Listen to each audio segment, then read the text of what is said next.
अमावस की काली रात थी, जब चांदनी की किरणें गायब थीं और अंधकार ने सारे दृश्य को अपनी गोदी में लिपटा रखा था। एक छोटे से गांव में एक विशेष घटना घटित होने वाली थी, जिसने लोगों की रूहों को छू लिया। गांव का एक युवक राजत अपने दादा के साथ रहता था। राजत गांव के बारे में हमेशा कुछ विचार करता था, विशेषकर वह अमावस की रातों को। एक बार जब चांदनी के बिना रात गहरी अंधकार से भरी थी, राजत ने गांव की पुरानी कहानियों में एक रहस्यमय घटना का स्पष्टीकरण सुना। अमावस की रात को गांव की अंतिम घंटा में, जब सभी सो रहे थे, एक अजीब सी आवाज सुनाई देती थी। राजत ने अपने दादा से यह सुनकर उत्साहित होकर पूछा कि क्या वह कहानी सच है।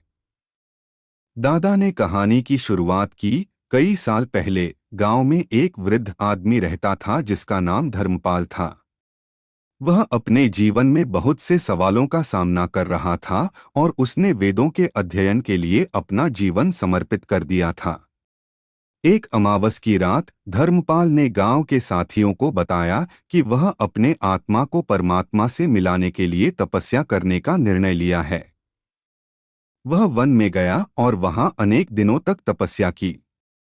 अचानक एक रात अंधकार से भरा हुआ आकाश उसे अपने आसपास छोड़ दिया और एक अद्वितीय प्रकाशमय रूप में उजागर हुआ। उसने देखा कि उसकी आत्मा अनंत प्रेम और ज्ञान के स्रोत से जुड़ी हुई है।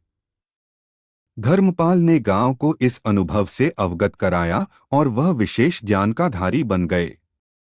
राजत ने अपने दादा की बातों को ध्यान से सुना और उसने विचार किया कि शायद वह रात को सचमुच अद्वितीय अनुभव कर सकता है। उसने निश्चय किया कि वह अमावस की रात को वन में तपस्या करेगा और आत्मा के